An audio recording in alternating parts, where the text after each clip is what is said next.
Now on to the NBA.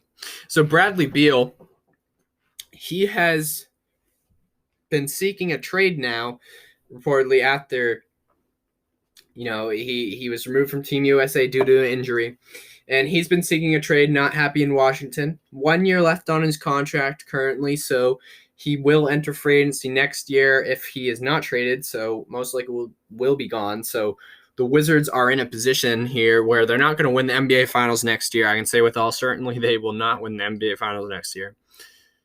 They're in a position where trading Bradley Beal is pretty much the only option for them, because Beal, if he's looking for a trade right now, is not going to go for an extension. He's going to want to trade right now so he can get a full supermax from the team that he's going to. And there's been a lot of interest from certain teams like the Warriors. We've been talking about the Warriors these past few episodes and how they just really want to move those pick 7, pick 14, and Beal would make a lot of sense here. Pairing him up with Curry and moving Clay to the 3, that could make a lot of sense for sure. Also, the Celtics have been a big name here. I'm as a Celtics fan, I'm not willing to part with Jaylen Brown to get Bradley Beal. Brown is a good scorer and a all defensive team level defender. Beal is undersized, of course, great scoring, but he's older and not nearly as good defensively as a Jaylen Brown. So I wouldn't be willing to do that. Personally, Marcus Smart, as much as I love his effort, his defensive effort and all that, he is disposable. His three-point percentage has been low his whole career. His shooting percentage, inconsistent. He doesn't take great shots usually. If you ever watch Marcus Smart play, he plays with a fire to him, but he doesn't take a heat check really. You know what I mean? He misses a ton of shots. He'll just keep shooting and chucking him up. It's very ugly. And he's improved his shot form a little bit, but it's never been really improved. But for some reason in the NBA, he still has a little bit of value.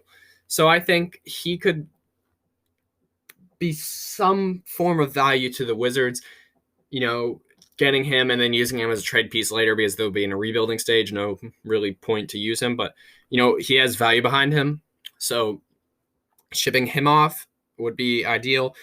Also, Robert Williams, I wouldn't want to part ways with him, but if you're going to make this Beal deal go through, and the Celtics need to they need to take a risk at some point, because sticking with the current roster right now, as we saw last season, just simply isn't going to work.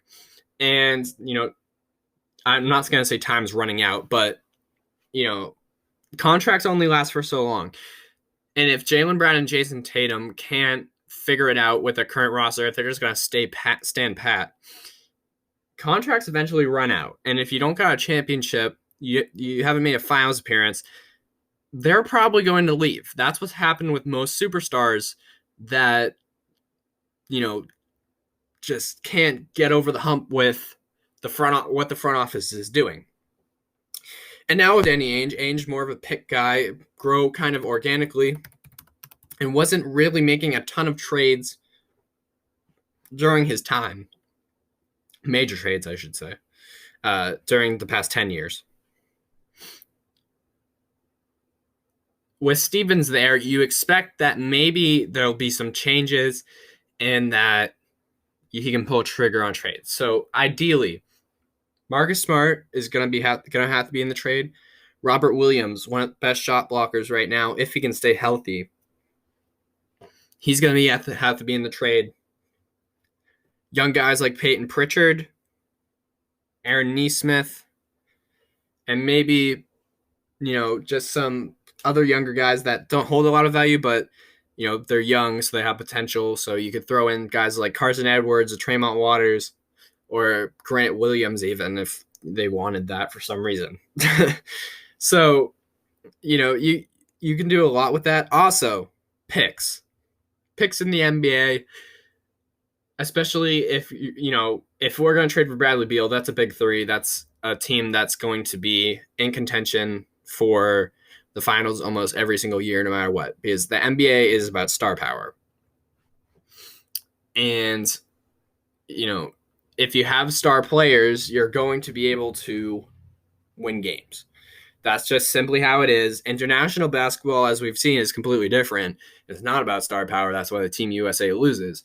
The NBA, why they thrive in the NBA is because it's based off of star power. The role players aren't going to have as big of an impact as stars. If you have stars, example, Brooklyn Nets, you're going to win games. You're going to have insane stat lines, and you're going to be able to win games. So,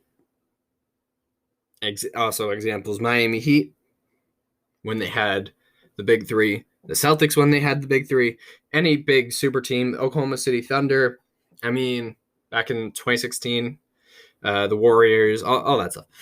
When you have star power, you win games. It's just how it works. I don't care if you don't have a good center. The Miami Heat, example, Joel Anthony was their center. They sucked down there. They were horrible. Yet they still won. Why? They had star power. Some of these things, you need really good players, and then sometimes the role players just don't really matter as much. It's a tough pill to swallow for most people, and there's outliers. There are outliers. But this Celtics team, as it currently is not that outlier. You need to acquire Bradley Beal.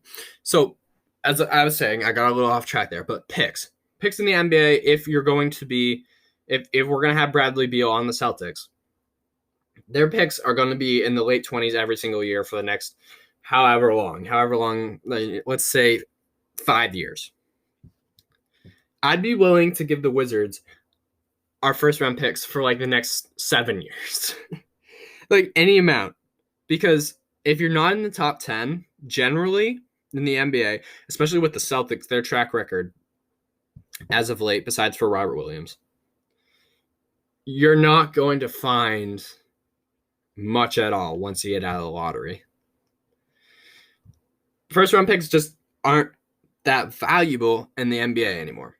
So if you have to give up a ton of first round picks to avoid trading Jaylen Brown in a Bradley Beal trade, go for it. Absolutely. Danny Ainge isn't there anymore, so he valued draft picks to an astronomical range. He valued them a ton. So now that he's not there, you can pretty much do whatever you want with those picks. Ideally for me, you're going to be a winning team if you get Beal. You're in a winning mindset. Win now. You should, avoiding injuries, of course, you should be fine for the next few years. So trading those picks to the Wizards, completely fine, especially because you're going to have to outbid other teams that might not be as good and might be more willing to give up star players. You're going to have to put in extra goodies, per se, for the Washington Wizards. And one of those would have to be just a ton of draft picks at this point, because you're running out of assets once you get past Williams and Smart that you want to dispose of. So we'll see what happens there. Beal and Tatum have been friends for pretty much their whole lives. They've known each other their whole lives. So it'll be interesting to see there, but we'll see there.